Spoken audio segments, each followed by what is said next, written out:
Oh,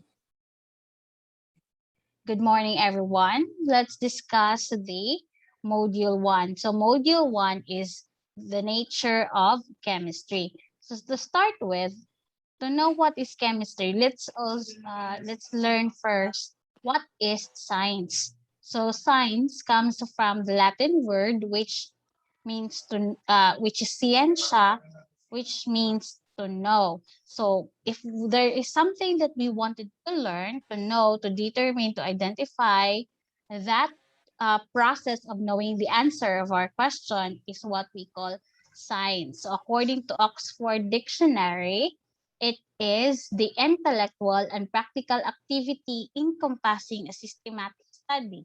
So again, it is, oy, it is an intellectual and practical activity. So if it is an activity, meaning there's something that we need to do. There's something that we have to perform in order to get what we want. And we call that a scientific method. We call that systematic study. We call that process that we go through to determine the answer of our question as the scientific method.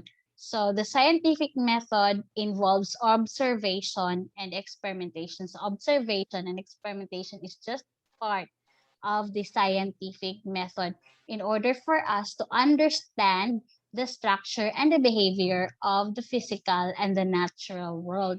So since science is a research, because if we wanted to know, we must do a research. So thus, the research is classified into three. We have the pure science, we have the applied science, and the technology. So if we search for idea, if we search for knowledge, then if the answer that we get is an idea, if it is an information, it is a knowledge, then we call it pure science. The research that you conduct, it falls under pure science. But if the knowledge is already there, the information is already there, and all you have to do is use that knowledge and information for something that is or for something to address issue or needs of the population, then that is applied science. The product of that application of that research is what we call technology. So are you familiar with Fleming? Ayo. Yes, ma'am. Kailan pa ni Yes, Fleming, ma'am. no? Yes, ma'am. Si Fleming ang discover sa penicillium, a type of mold that could kill bacteria. So, kato si Fleming, it took years for him to be recognized. So, dugay na kay siyang panahon gusto mag-study o unsa jud ang makapatay sa bacteria because sa una, ang bacteria murag COVID, once mo get into your body, mahadlok na ka jud kay pag ma-infect ka, maghulat na lang jud kag pirma sa wati para magkita mo 6 feet under.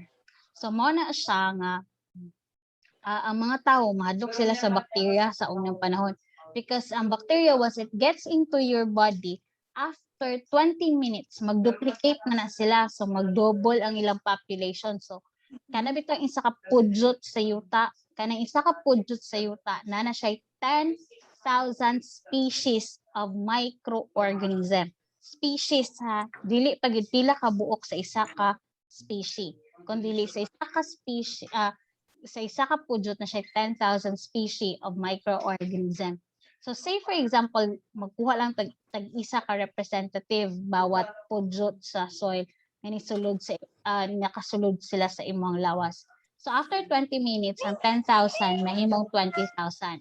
Another 20 minutes, ang 20,000 mahimong 40,000. Another 20 minutes, that is 1 hour, ang 40,000 may mo ng 80,000. How about after 24 hours? So managdagan na din kaayo ang bacteria sa sulod sila. Kasi manang feeling nila infected na dayon sila. Please mute your phone, ay microphone. Palihog kog mute sa uban. Palihog kog mute kinsa na mga wala na mute.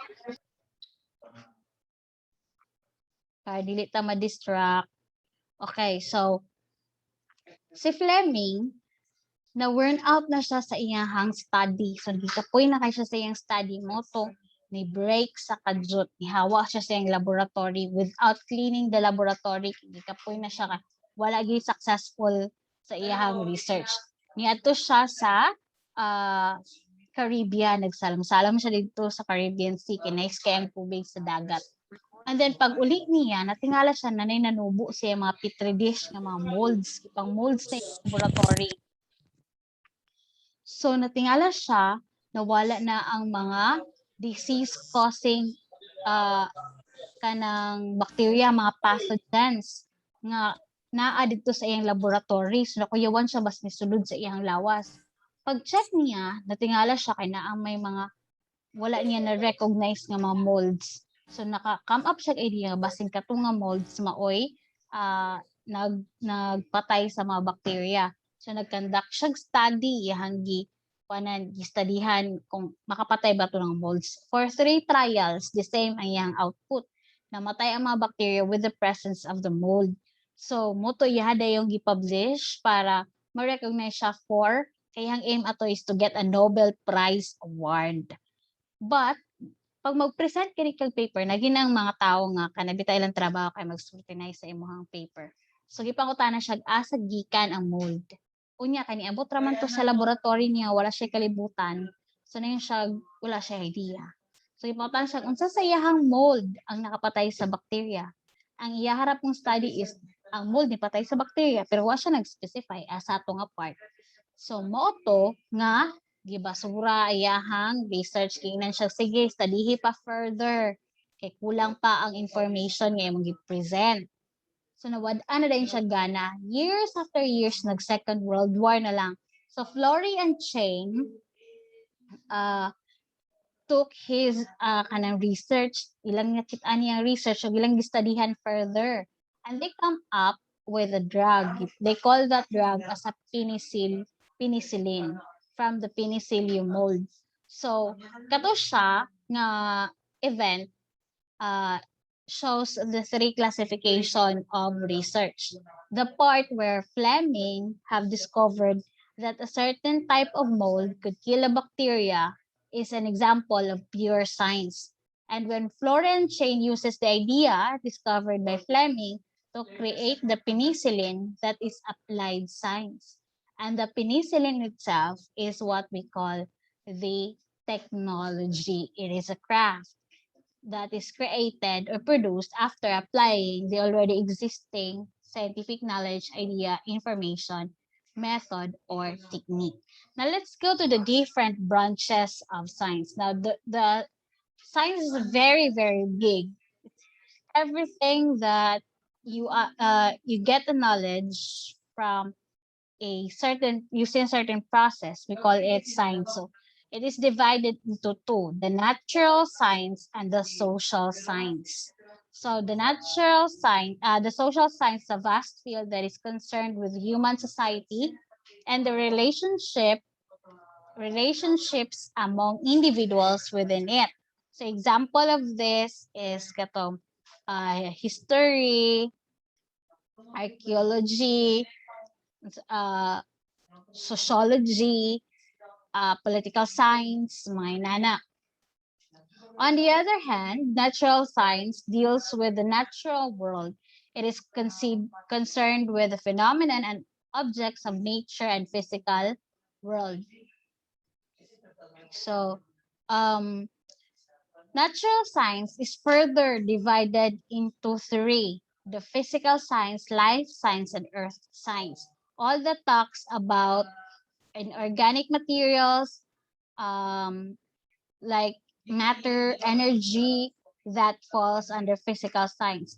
all that talks about living things that falls under life sciences, all that talks about the earth from its atmosphere down to its core is what we call the earth science. So you can see their list of subfields under physical sciences, life sciences, and earth sciences. Then we have part, by the way, of physical science is chemistry, which is our subject. So chemistry is a part of physical science. So the most important branches of there's also another form of science with the emergence of saan siya, artificial intelligence. Mao nang ni-emerge ang gitawag natog formal science.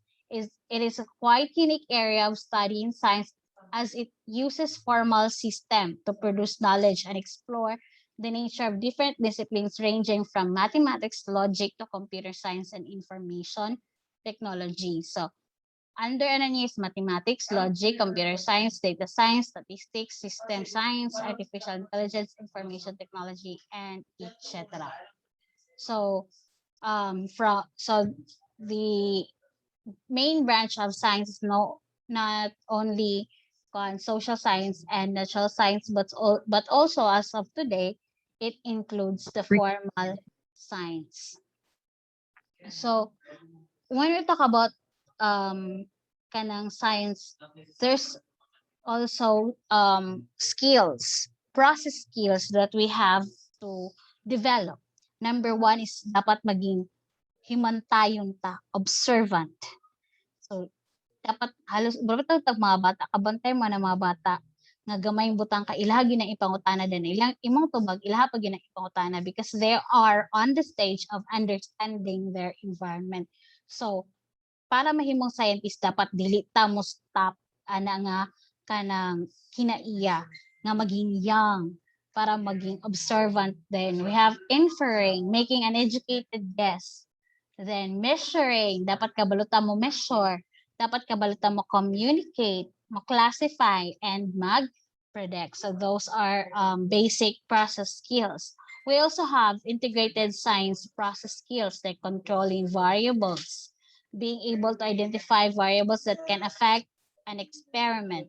Pero higher na siya formulating hypothesis but sa inyong stage dapat kabalo na mo ani naana mo ani kaning mga integrated science process skills.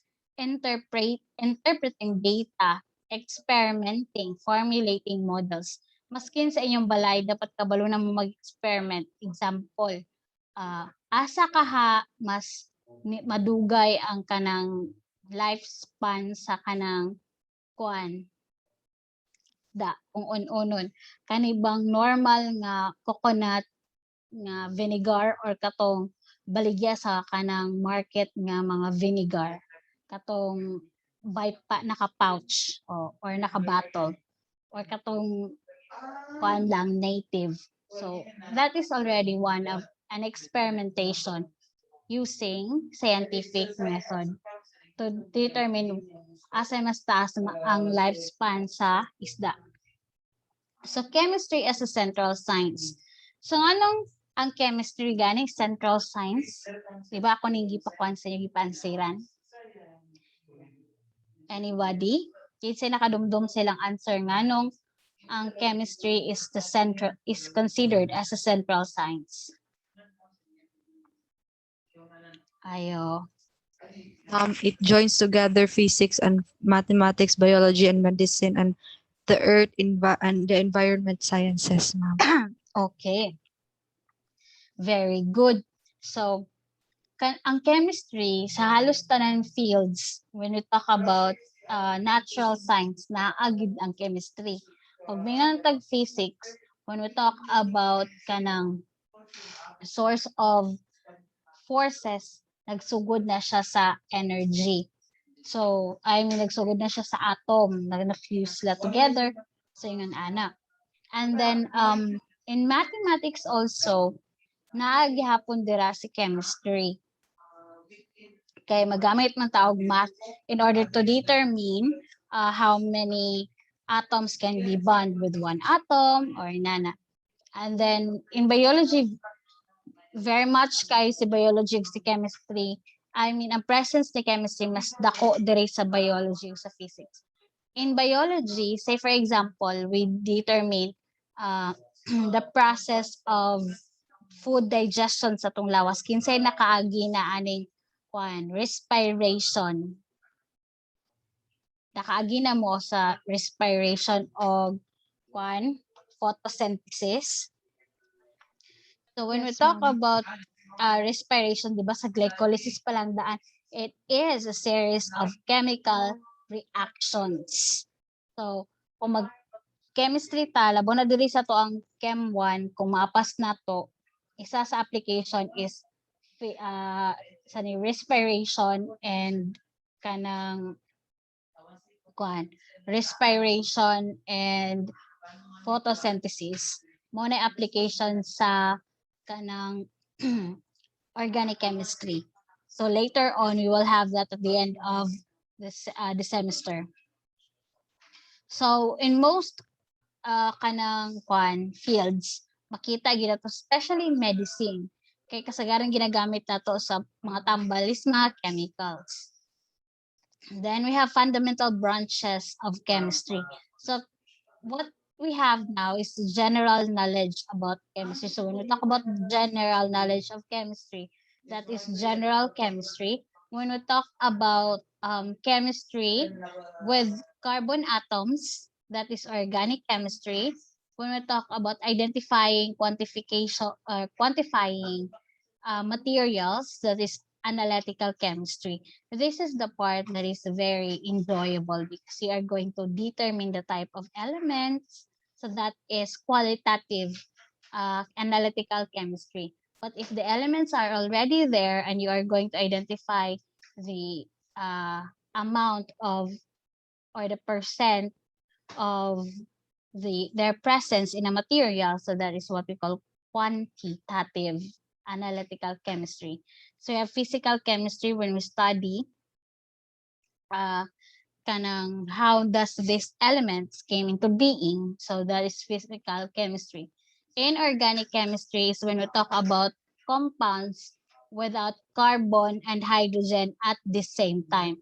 So inorganic chemistry is opposite to organic chemistry. Organic chemistry talks about carbon containing compound, but those carbon containing compound must have hydrogen. Then we have biochemistry. For biochemistry, it is a relationship of biology and chemistry more on metabolism.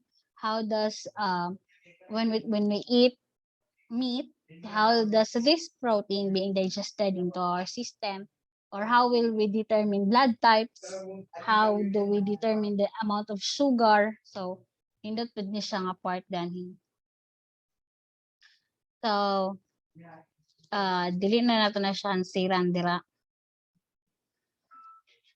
Kay basin na pa'y wala nag-pass og module. So we have scientific method. What are the different parts of a scientific method?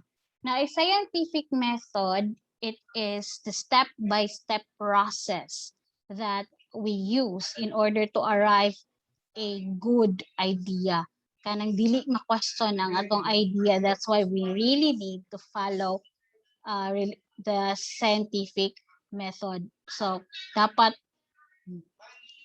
kanang dili ta pwede nga mag-observe and then mag-experiment and then ay nakalimot na kung himong hypothesis and then okay mag-conclude ko daan tay sa kumangita sa result, dili siya pwede ana. Dapat we follow the step by step process. So the scientific method starts from asking a question or what we call as observation. So when you observe or on your palibot, there are questions that will arise kanang ma-curious lang bitaw kang anong inani man ni siya. So that could be a good start for a scientific research. So base na ni nakahimo ang research para dili mag-complicate, mao nang natay part 2 which is do a background research. Pasinday nanay nakatubag ana niya. So in your background research, you have to first identify the keywords in a question for your science research. Dayon, we have to do the question words. So, mo na mag-create ka of questions, more questions from one question. Then, add to your background research plan a list of mathematical formula if needed ang mathematical formula. And then you should also plan to do background research on the history or of similar experiment or inventions. Basin na sila ana. Network with other people with more experience than yourself. And then that is example of how to do the background research. The sample background research plan. And then variables. Now, in making your hypothesis, in hypothesis, a hypothesis is an educated guess about how things would work. So you state it if blank, then blank will happen. So this is just a general formula of how we state the hypothesis. So in hypothesis, we should see the variables. It should indicate your independent variable and your dependent variable. Now, the independent variable is the one that is changed by the scientist. So ikaw ang nag-control ani. While the dependent variable is the things the scientist focuses his or her observation para makuha nimo ang katong imong gusto nga makuha. Say for example sa example nga akong gihatag, the independent variable is the different sources of light. Kay ang iyang problem kay nabay different sa grass sa plant if we expose them in different source of light. And that is from the bulb and from the sun. So the independent variable, ang duha ka factor nga imong gi-change is the source of light, the bulb and the sun. And what depends on that source of light is the growth of the plant. So that is your dependent variable.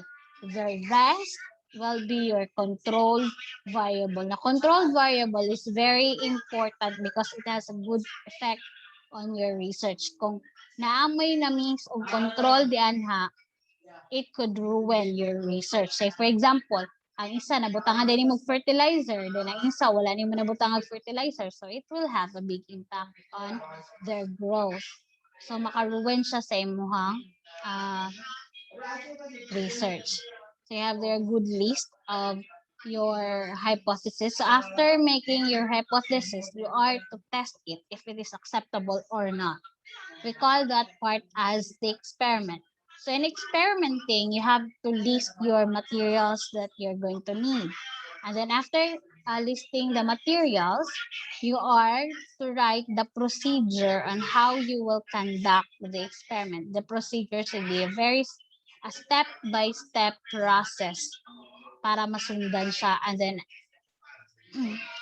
after that, you must have also your data table where you will list all your observation. And then after that, after you do your experiment, step 5 is analysis or analyzing your data, where you include mathematical equations, or you will have graphs if needed. Then after that, if you have your result, then you create conclusion. Now, some conclusions are result-like conclusion. Kung ang conclusion is not that you will going to restate what is your result, but unsay pasabot, unsay implications sa imong result. Say for example, ako ang result is mas tag-as og tubo ang mga plant nga na-expose sa sun. So, unsay pasabot kung mas tag-as ang mga plant nga na-expose sa sun? Pasabot ana niya is sun is the better source of light for the plants. So, mo na siya imong conclusion. Dili kay ang imong conclusion, mas taas ang tubo ang mga tanom nga na-expose sa sun. Dili siya nga na kay that is your result. So kung nakita ninyo sa conclusion na ako'y gibutang dito nga findings or result before ko nag-conclude, so that my conclusion will not be a result like conclusion. So dapat ang sa conclusion again unsay pasabot sa imuhang result. Mo na siya nakabutang din. Then after that you can have your recommendation. Wala na siya napil diri. So recommendation means unsay mong mga suggestion na ba kay gusto nga i-add for future nga mag-conduct sa research if ever na ganahan mo conduct sa the same nga research. Then matter is and its organization. So matter is everything that occupies space and has a mass. Everything that you see except light, that is matter. Even though we cannot see the wind is a matter. So matter exists in different phases or states. We have solid, liquid, gas, and plasma, which I know you already know. Dili na na ako tagsa-tagsaon. So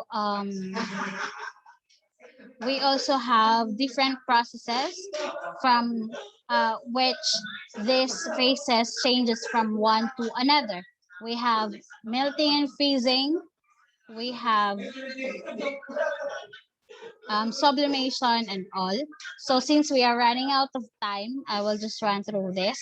Then we have properties of matter. The physical properties of matter is divided into two: the extensive property and the intensive properties. The intensive property do not depend on the amount of substance present, while the extensive property depend on the amount present. Say for example, boiling point. All water depends on all water have the same boiling point, that is 100 degrees Celsius. But as the time the water boils, it depends on the sample. Kung magpa-boil ba ka og isa lang ka baso or magpa-boil kag isa ka balding tubig. So the time it takes for the water to boil, that is an extensive property. It depends on the sample. But as to the boiling point of the water, that is intensive property. It do not depend on the sample. All water boils at the same point. That is 100 degree Celsius. So it depends on how heat reaches the boiling point, how long it reached the boiling point. That is extensive property. So parehas an example. So the color is just the same but the volume doesn't. Pag naka-powder siya, syempre medyo na-compact siya. It will not occupy bigger space compare sa naka-crystal siya na it will occupy a bigger space. The same ang ilahang boiling point. The same ang ilahang kanang kwan. But their density also differs. Kay powder man ni siya o kani siya kay naka-solid form. So compacted di siya compare ani. We also have chemical properties. So the chemical properties includes flammability, toxicity, acidity, reactivity of a certain kanang kwan, certain material. That is chemical property. So say for example, ang iron, rust man siya, so that is one of its chemical property. So changes in matter could be physical change or chemical change. So kung physical change, that doesn't include the composition of the matter. Ang ilang appearance ang change. But when we say chemical change, that includes the composition of the matter. So from the beginning to the end, dili na sila pareho. Dili pare sa physical change nga ilang appearance lang ang nag-differ. Then, so types of matter. So types of matter is divided into pure substance and mixture. The pure substance is divided further into element and compound, while mixture is divided in homogeneous mixture and heterogeneous mixture. There's only one type of homogeneous mixture, which is the solution, in which the solution has different types depending on say imuhang pasabot sa iyahang types, which is listed here. So number one, we have different types of solution based on water as solvent. So aqueous or non-aqueous. There's also amount of solute, either saturated, unsaturated, or supersaturated. There's also amount of solvent added. It could be concentrated or dilute. There's also types of solution based on the amount of concentration of solute in two solutions. We call it hypertonic, hypotonic, or isotonic. So those are the different types of solutions. Now, in heterogeneous mixture, there's also two types of heterogeneous mixture. We have the colloids and we have the suspension. The colloids have Tyndall effect. So the light will be scattered. Example is the sunlight nga ni scatter siya sa mist sa hangin mo nang nakita na to iyahang sunlight, nakita tong ray of sun.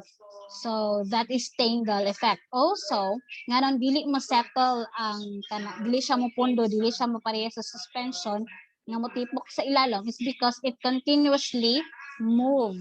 Mo nang gitawag siya og Brownian motion. Now, emulsion is a type of kanang colloid. So, dili na siya property sa colloid. Type of a colloid where ang isa nga dili pwedeng ma-mix, iyahang pwedeng ma-mix. So, example of this is ang sabon nga atong gamiton para makuha ang oil sa atong mga plato. So, di ba di man ma-mix ang water of oil? So, para ma-wash na to siya using water, we use the sabon in order to remove the oil from the plate. So, we have here different types of colloid. We have solid gel or gel. We have the aerosol. We have the emulsion. We have two types of emulsion, the solid emulsion and the liquid emulsion. We also have two types of aerosol, the solid aerosol and the liquid aerosol and the foam. So foam could be gas and solid, pareha ng higdaanan na to or marshmallow. We also have gas and liquid, pareha sa whipped cream, shaving cream, or kanang sa Coke o sa beer. Those are foams created by gas and liquid. So these are the process of, since mixture doesn't have a connection between each particle, so pwede na to siyang mechanically mas separate. So we have here hand picking, threshing, we have winnowing, kanang sa ganin na siya ahupan. So master kit ana sa kanang ato ang bugas. Kanang ato separate ang tahop sa bugas. And then sieving, kanang atong ilain ang mga bigger particles sa flour. Evaporation when we do not care about the liquid water. Distillation is when we care the liquid water. And then there are two types of distillation, the simple distillation and the fractional distillation. In simple distillation, it's just a one-run distillation. Fractional distillation is every boiling point na kay makolekt. So, na kay lain-lain nga kanang collector in every boiling point na ma-reach. So, example of this is the petroleum oil. Muna na kay gasoline, na kay crude oil, o na kay LPG. That is a result of fractional distillation. We have filtration, centrifugation, ginagamit niya siya sa dugo para malain ang plasma from our red blood cell and white blood cell. Then we have crystallization, ginagamit ito siya pag maghimo tag asin. So, evaporate ang water para makolekt na to ang salt. Paper chromatography, kasagaran ni siya ginagamit sa ink. And then magnetic separation. Then that would be all. Any question? None, No, ma'am. ma'am. Okay. So for that, I would like to request everyone to please turn on your camera for our attendance. Kay pangayoon siya ni Ma'am Cathy. Please turn on your camera.